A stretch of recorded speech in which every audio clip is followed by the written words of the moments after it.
तो शुरू करते हैं हम सॉल्यूशन की आज अगली क्लास, है ना। लास्ट क्लास में हमने देखा था राउल्ट्स लॉ क्या होता है for volatile solid and non volatile solid, है ना। एक बार सॉल्यूट और सॉल्वेंट दोनों के दोनों वोलेटाइल थे और एक बार सॉल्यूट ही केवल वोलेटाइल। दोनों केसेस हमने अच्छे से चीज़ों को समझा था, पढ़ा था, जाना था और सीखा, है ना। तो आज हम बच्चों आगे इस पे क्वेश्चन करते हैं जो लास्ट क्लास में सीखा, ठीक है। फटाफट मैं आपके लिए क्या करने वाला हूँ, एक क्वेश्चन आपके बोर्ड पे लिखने जा रहा हूँ। चलो बच्चों, तो आपके बोर्ड पे आपका क्वेश्चन है, at a given temperature total vapour pressure in टॉड, है ना। टोटल वेपर प्रेशर इन टॉड of a mixture of a volatile component A and B is given by, है ना। टोटल वेपर प्रेशर के कितने से गिवन है, 120 माइनस 25 XP, है ना। तो आपको प्योर कंपोनेंट A और B का वेपर प्रेशर निकालना है। जल्दी से आप सोचो और क्वेश्चन को करो, है ना। वीडियो को पॉज करके क्वेश्चन को करो, फिर आप सॉल्यूशन देखो। आ रही बात समझ में, जल्दी करें। देखो बच्चों, हमने पढ़ा था अगर दोनों के दोनों कंपोनेंट क्या हो, वोलेटाइल हो, तो हमने क्या पढ़ा था, PS इक्वल टू क्या होता था, P naught A plus P naught A minus P naught B into XP। बोलो यही होता था क्या? मैं सही हूँ क्या? बोलो यही होता था। अच्छा जी, तो यहाँ से कंपेयर करो, इसको इक्वेशन 1 मान लो, इसको इक्वेशन 2 मान लो। Comparing the get P naught A equal to 120 dot, सही बात है। और जबकि P naught A minus P naught B equal to minus 75। तो भाई साहब इस एक मिनट, मैंने गलत लिख दिया क्या कुछ? हाँ गलत लिख दिया ना। ये P naught B minus P naught A होगा ना, XB है ना यहाँ पे, XB है तो P naught B minus P naught A, भाई X से होता तो P naught A minus P naught B, ये P नॉट B निकालना है अब हमें। P नॉट B क्या हो जाएगा, minus 25 plus P naught A। P naught A कितना है भाई, 120 क्या टॉड। सॉल्व करो इसको, तो ये कितना आ जाता है, 45 टॉड। और प्योर फॉर्म में क्या होता है, P नॉट A और P नॉट B, यानी A का प्योर कंपोनेंट A का प्रेशर, पार्शियल प्रेशर कितना होगा, 120 टॉड। और P नॉट B के लिए कितना होगा बच्चों, 45 टॉड। ये हमारा आंसर आता है। क्लियर है सभी को? तो क्लियर है तो पॉज करके नोट कर सकते हो। अच्छा नहीं दिख रहा,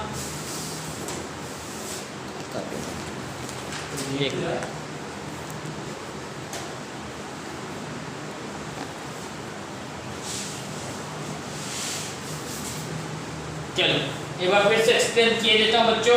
देखो दोनों कंपोनेंट अगर वोलेटाइल होता है तो हम इसको PS को क्या लिखते हैं, P naught A plus P naught B minus P naught A into XP, है ना। लास्ट वीडियो में मैंने आपको सब बताया था, डेरिवेशन कराया था इसकी। जिन्होंने नहीं देखा, जिनको नहीं आता, तो अभी के लिए समझ लीजिए, लिखते हैं ऐसे और पिछले वीडियो जरूर देख लें, है ना। ये चीज़ समझ में आ जाएगी। फिर भी नहीं समझ में आती है देखने के बाद भी, तो आप मेरे से पूछ सकते हो, ठीक है। तो यहाँ से कंपेयर करो, P नॉट A की वैल्यू कितनी है, देखो 120, और P naught B minus P naught A की वैल्यू कितनी है, माइनस 75। तो यहाँ से P नॉट B निकाल देंगे, ठीक है। चलो पॉज करके नोट करो। चलो बच्चों अगला क्वेश्चन है, two liquids A and B form ideal solution. A और B दोनों मिलकर आपस में एक आइडियल सॉल्यूशन बनाते हैं at 300 kelvin, temperature constant. Vapor pressure of the solution containing 1 mole of A and 3 mole of B is 550 mmHg, है ना। जिसमें 1 mole of A है और 3 mole of B है, दोनों मिलके उसका वेपर प्रेशर कितना बनता है, 550 mmHg। At the same temperature, उसी टेम्परेचर पे 1 mole of B को वापस से ऐड करता है इसमें, है ना। तो vapour pressure of the solution जो होता है वो 10 mm ऑफ Hg से इंक्रीज हो जाता है। तो आपको बताना है कि A और B का वेपर प्रेशर उनके प्योर फॉर्म में कितना रहा। जल्दी से बच्चों, बहुत ही आसान क्वेश्चन है, बच्चों वाला क्वेश्चन है, जल्दी करें। चलो बच्चों देखो क्या कह रहा है, देखो A के कितने मोल है भाई, 1 मोल। 1। बी के कितने मोल हैं? 3 मोल है ना। तो x से कितना हो जाएगा भाई? 1/4 और एक्स बी कितना हो जाएगा? 3/4। अब देखो दोनों को मिलाएंगे तो टोटल वेपर प्रेशर इसका कितना होगा? P naught A x A plus P naught B x B, है ना। अच्छा, टोटल वेपर प्रेशर हमें कितना दे रखा है बच्चों? 550 है, यानी इसकी वैल्यू दे रखी है 550 P नॉट ए। एक्स से कितना है? 1/4, P नॉट बाई 4 लिख दो। और एक्स बी कितना है? एक्स बी कितना है? 3/4, तो 3P नॉट बाई 4। बोलो सही है? कोई दिक्कत? ये मेरा एलसीएम ले लो इसका, तो ये क्या हो गया? P naught A plus 3P naught D. इस चार्ट को इधर भेज दो। 4 5 20, 4 5 20, 22 2200 equal to P naught A plus 3P naught D. ये इक्वेशन नंबर 1 आ गया, ठीक है।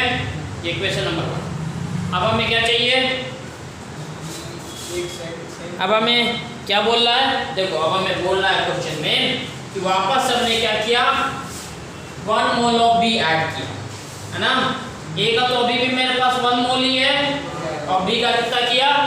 बी का कितना किया? 1 मोल। बी का पहले से 3 मोल था, अब इसका कितना हो गया? 4। तो इसका x से अब कितना हो गया भाई? 1/4 5, और एक्स बी कितना हो गया? 4/5, ठीक है। अब टोटल प्रेशर कितना होगा? यही फॉर्मूला लगाएंगे वापस से। चलो पीएस के लिए क्या बोल रहा है? The vapour pressure increases by 10 mm, है ना। पहले कितना था? 150, अब 10 mm से बढ़ गया, तो कितना हो गया? 560, है ना। और ये P naught A by 5 plus 4/5 P not. Solve कर लो इसको थोड़ा। 5 6 30, 5 6 25, 28 2800 is equal to P naught A plus 4 P naught B. अच्छा, आपके पास अब इक्वेशन नंबर 1 है और इक्वेशन नंबर 2 है। लीनियर इक्वेशन इन 2 वेरिएबल, ठीक है। तो आपके पास क्या है?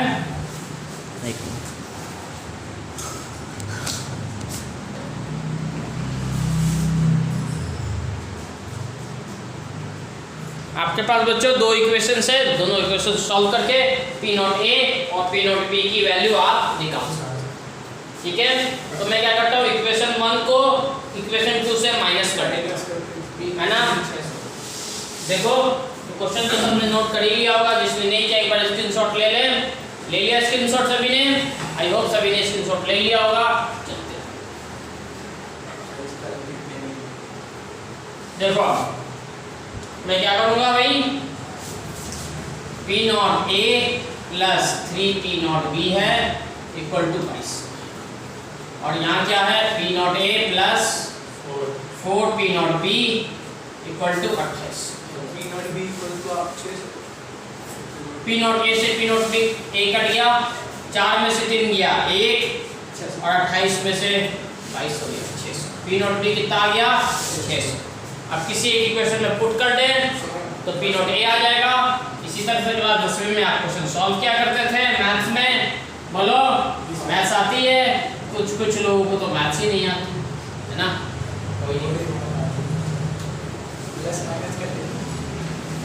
ठीक है, तो P नॉट ए कितना हो जाएगा? 2200 माइनस 1800, तो ये कितना हो जाएगा? 4, है ना। अच्छा, ये क्या? mm Hg, और ये भी mm Hg। बोलो, ए के प्योर फॉर्म में प्रेशर आ गया हमारे पास, और बी का भी प्योर फॉर्म में प्रेशर आ गया। m ऑल लगेगा। अच्छा, ठीक है, क्लियर है सभी को? अगर क्लियर है पॉज करके नोट करें। बहुत ही सिंपल क्वेश्चन था। जेई हमेशा सिंपल क्वेश्चन पूछती है, नीट भी सिंपल क्वेश्चन पूछती है। सो अगला क्वेश्चन है बच्चों आपका, the vapour pressure of pure A and B at given temperature are 108 bar and 36 bar respectively. What is the mole fraction of B? तो B का मोल फ्रैक्शन आपको बताना है in vapour phase. Vapour phase में बताना मतलब YB बताना है in the solution. The vapour phase of the solution containing equimolar mixture of A and B, यानी उसमें दोनों के मोल्स कैसे इक्वल इक्वल है ना। आपको YB बताना है कितना होगा। देखो बच्चों क्वेश्चन को कैसे करेंगे, बहुत ही सिंपल क्वेश्चन था और आप लोगों ने कर लिया, बहुत अच्छी बात है। जिसने नहीं करा देख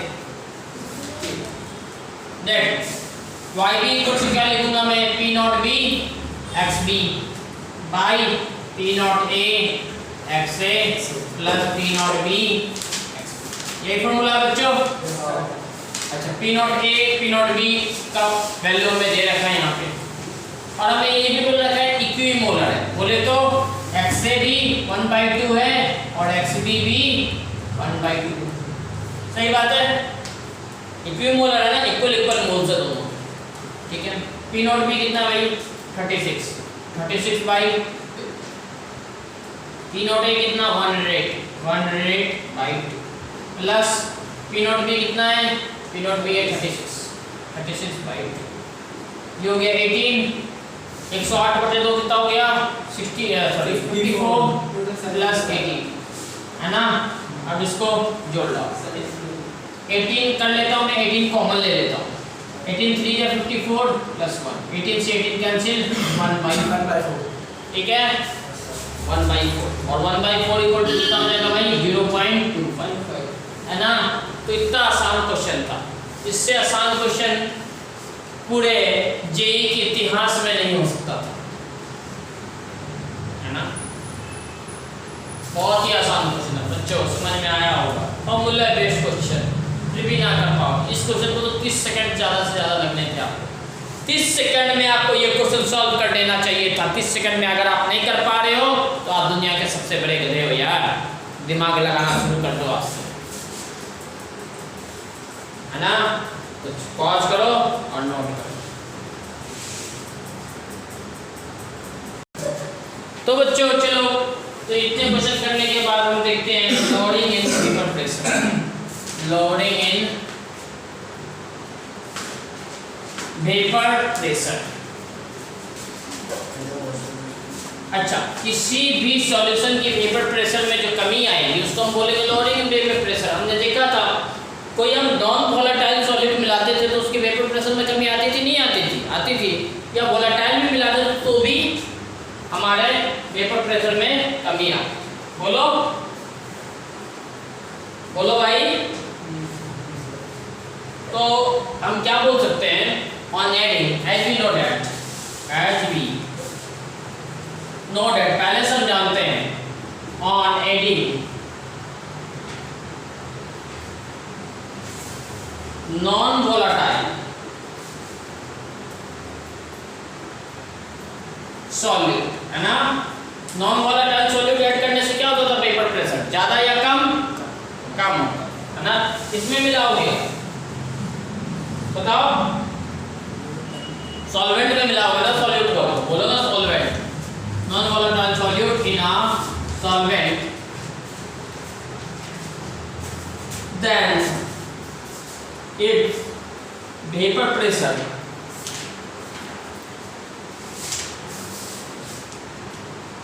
gets reduced, बोलो, है ना। उसका वेपर प्रेशर क्या हो जाता है, कम हो जाता है ना। मान लो आपने पानी में चीनी मिला दी तो क्या उसका वेपर प्रेशर वही रहेगा, नहीं, वेपर प्रेशर क्या हो जाएगा, कम हो जाएगा, लोअर हो जाएगा, राइट।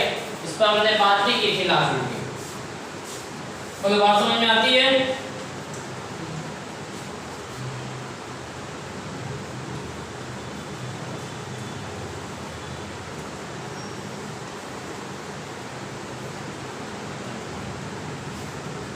तो इसी रिडक्शन इन वेपर प्रेशर को, this reduction in vapour pressure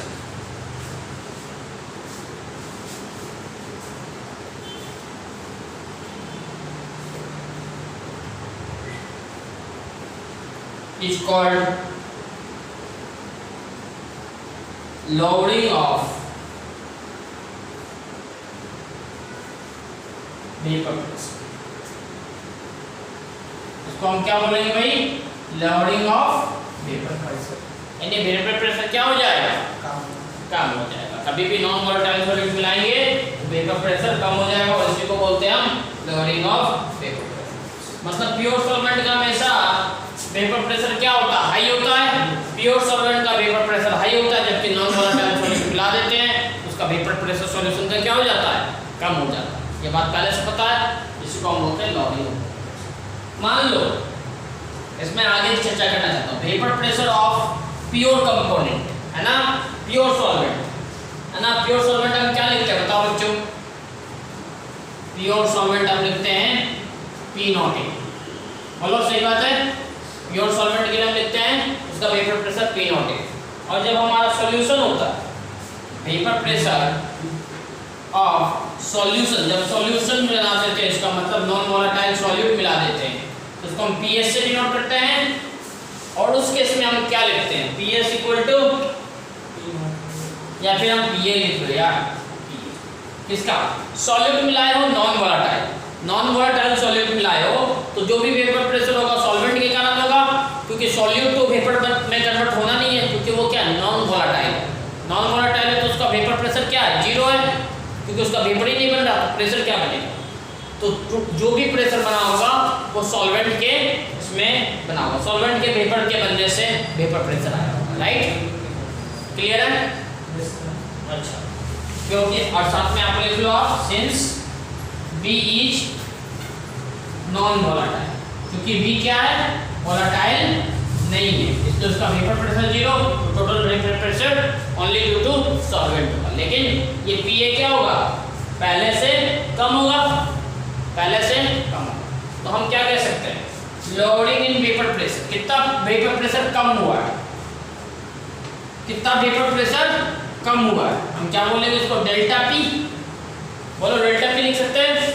और डेल्टा P इक्वल टू क्या लिखेंगे? पहले कौन ज्यादा था? ये ज्यादा था, ये कम था, ज्यादा माइनस कम, तो ये मेरा क्या आ गया? Loading in vapour pressure. ये मेरा लोडिंग इन वेपर प्रेशर। हमारी बात समझ में सभी को? इस तरह से हम लोडिंग इन वेपर प्रेशर। अब बच्चों बात आती है यहाँ पर relative lowering in vapour pressure. पहले आप पॉज करके इसको नोट करो, फिर हम चलेंगे relative lowering of vapour pressure. ठीक बात है? जल्दी से पॉज करो वीडियो को और नोट करो। चलो अब बच्चों तो हम देखते हैं लोडिंग ऑफ वेपर प्रेशर के बाद अब हम देखेंगे relative lowering of vapour pressure, है ना। रिलेटिव का मतलब ही क्या हुआ बच्चों? देखो मैं क्या देखने वाला हूँ, relative lowering of vapour pressure, यानी किसी के रिलेशन में, यानी किसी के साथ मैं इसका कंपेयर करने वाला हूँ, है ना। किसी के साथ मैं इसका क्या करने वाला हूँ? कंपेयर करने वाला हूँ। अच्छा, कंपेयर किसके साथ में करूँगा? जो ओरिजिनल था, प्योर सॉल्वेंट का था, उसके साथ में कंपेयर करूँगा। और कंपेयर करते तो बच्चों क्या करते हैं? डिवाइड। पता ही होगा सबको, मेरे को बार बार एक ही एग्जाम्पल देने की तो जरूरत है नहीं। 50 पैसा 1 रुपया क्लास 8 8.1 है ना। ठीक है, ये एग्जाम्पल देने की जरूरत नहीं, आप तो आप यूज्ड हो चुके हो मेरे एग्जाम्पल से, है ना। चलो तो relative lowering of vapour pressure, तो इसको हम लिखेंगे कैसे भाई? हम इसको लिखेंगे कैसे? देखो लोडिंग ऑफ वेपर प्रेशर क्या था पहले बोले। अच्छा जी, ये था किसके रिलेशन में? तो प्योर सॉल्वेंट के रिलेशन। तो ये क्या हो गया? Relative lowering of vapour pressure हो गया। बोलो जी, बात आती समझ में? तो भाई साहब ये किसी के इक्वल होता है क्या? पता नहीं। देखो भाई पता कैसे? देखो PS हम लोग क्या लिखते थे भाई? P0A माइनस P, सॉरी एक मिनट,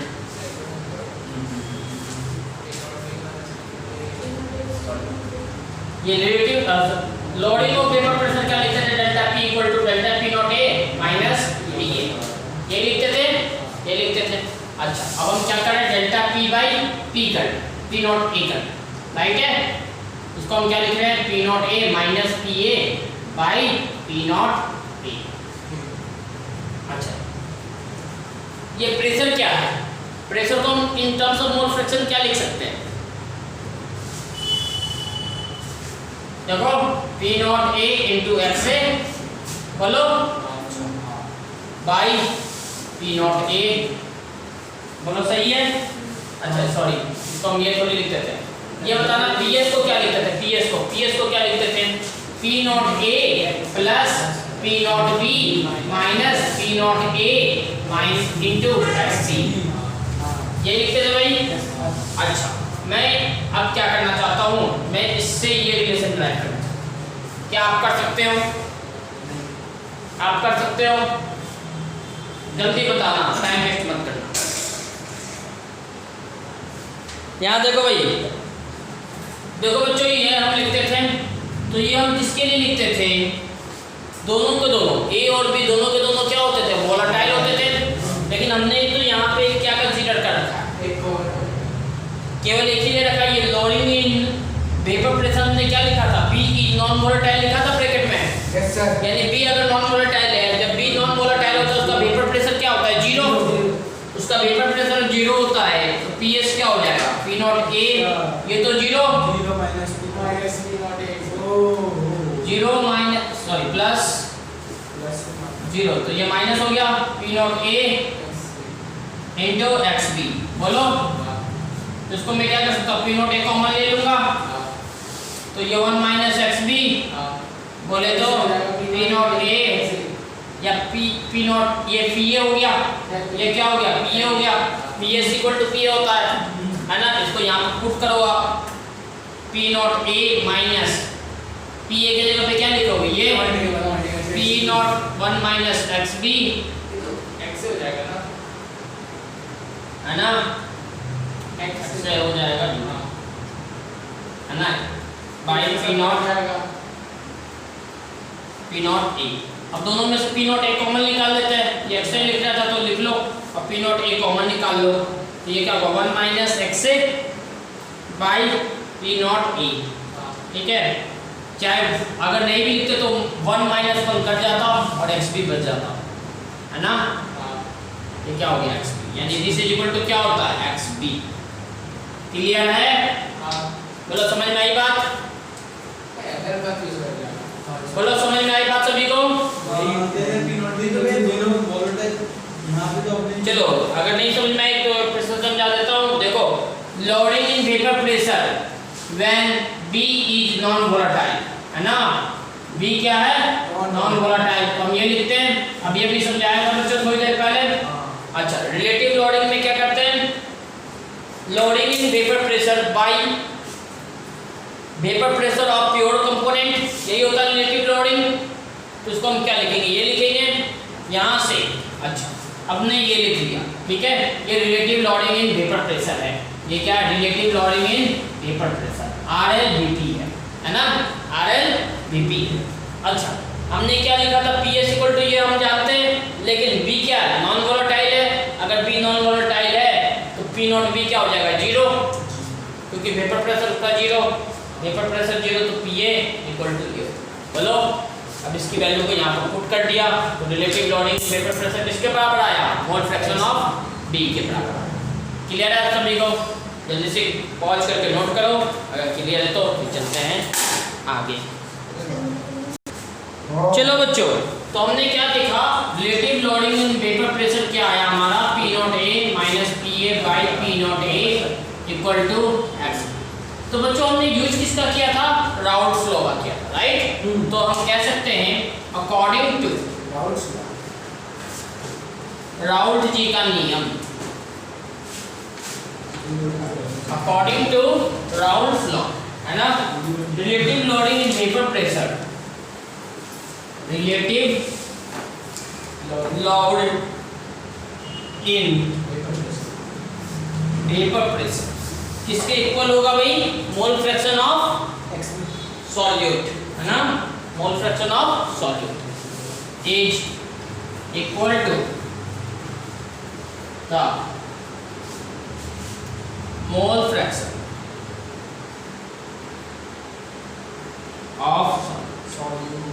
तो देखो हमने पहले ही बात की थी कि जो भी कोलिगेटिव प्रॉपर्टी होगा वो नंबर ऑफ सॉल्यूट्स पे डिपेंड करेगा, पार्टिकल्स पर डिपेंड करेगा। देखो ये equal to mole fraction of solute आया नहीं आया, ये पार्टिकल पर डिपेंड कर रहा नहीं कर रहा है। तो relative lowering in vapour pressure आपका कोलिगेटिव प्रॉपर्टी है, लेकिन loading in vapour pressure is just a property. Loading in vapour pressure mole fraction पर डिपेंड नहीं करता, लेकिन relative lowering of vapour pressure mole fraction पर डिपेंड करता है। तो भाई साहब मैं आपको बता दूं, वेपर प्रेशर कोई भी आप सब जब वेपर प्रेशर क्या कोलिगेटिव प्रॉपर्टी है तो आप बोलोगे vapour pressure is not a colligative property, है ना। क्या बॉइलिंग पॉइंट कोलिगेटिव प्रॉपर्टी है? नहीं, बॉइलिंग पॉइंट भी कोलिगेटिव प्रॉपर्टी नहीं है। फ्रीजिंग पॉइंट क्या कोलिगेटिव प्रॉपर्टी है? नहीं, फ्रीजिंग पॉइंट भी कोई कोलिगेटिव प्रॉपर्टी नहीं है।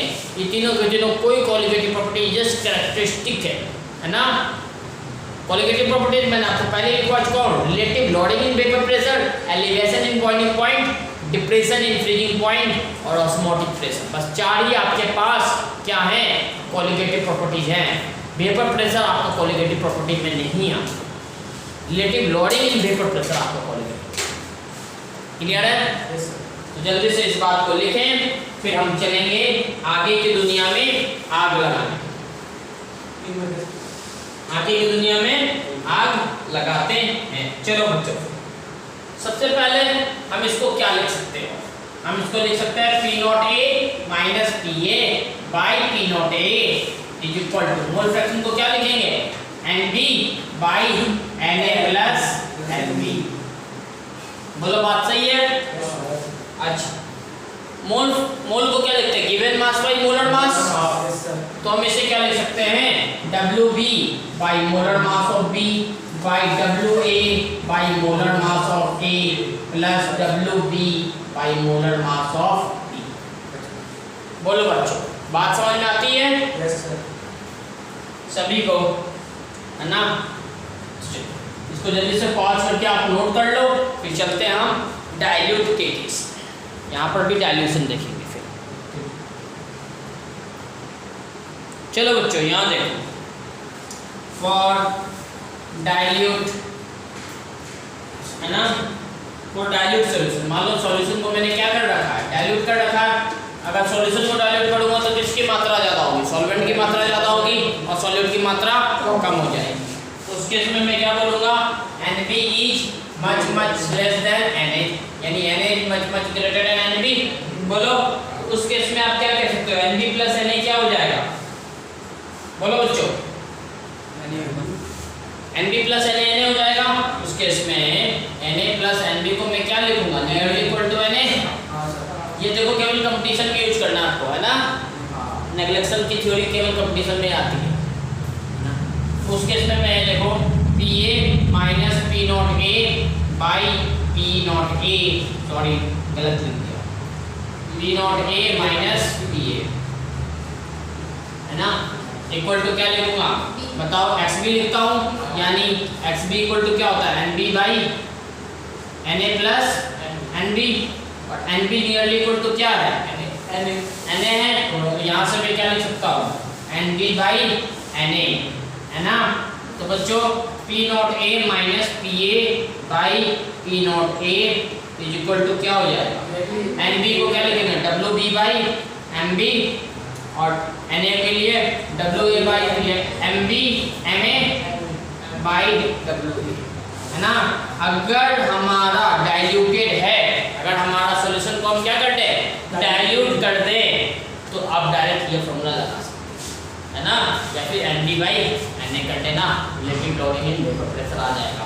90% ऑफ द क्वेश्चन हमारा जो कंपटीशन में आता है उसमें यही है ना, एकदम से ऑप्शन आसपास पहुंच जाते हैं और टिक कर देते हैं, उतने कुछ सॉल्व करने की जरूरत नहीं है ना।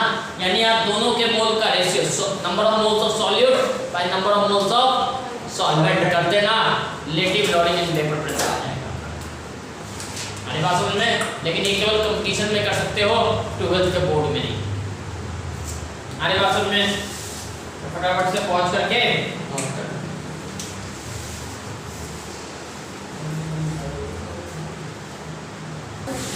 चलो बच्चों, तो फिर आज की क्लास हम यही एंड करते हैं। नेक्स्ट क्लास में फिर आगे देखेंगे कि इसी relative lowering of vapour pressure को मोलालिटी के टर्म्स में कैसे कैलकुलेट करेंगे। आज तो हमने मॉलिक्यूलर मास के टर्म्स में कैलकुलेट किया है, नंबर ऑफ मोल्स के टर्म्स में कैलकुलेट किया, मोल फ्रैक्शन के टर्म्स में कैलकुलेट किया है। नेक्स्ट क्लास में हम कैलकुलेट करेंगे इसको इन टर्म्स ऑफ मोलालिटी और तो फिर बेस्ड क्वेश्चंस करेंगे और फिर चलेंगे आगे देखेंगे और क्या। फिर बहुत कुछ इस चैप्टर में बाकी है, अच्छे से देखेंगे और चीज़ों को समझेंगे।